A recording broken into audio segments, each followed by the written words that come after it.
So, as you say, people have accused me of using individualism in different ways in the book.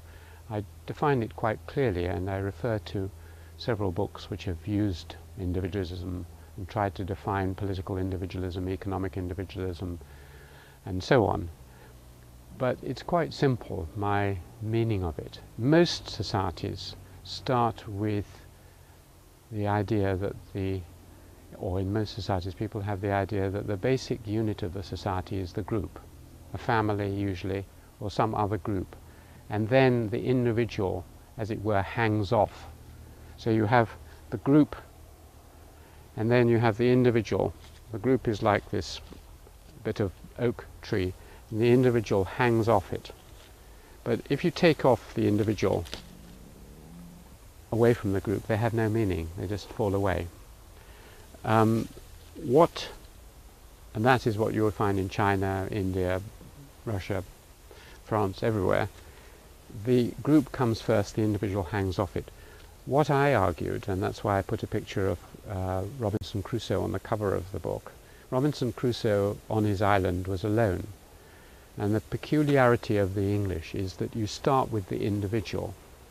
Now we should understand that because modern Western American style societies are very individualistic, and they take the individual as their central unit.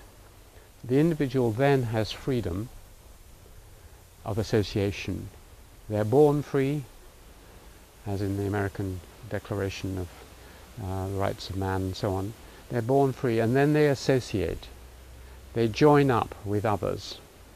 So even a baby born in America is a free person. They don't have to do what their parents tell them they should do, but they don't have to.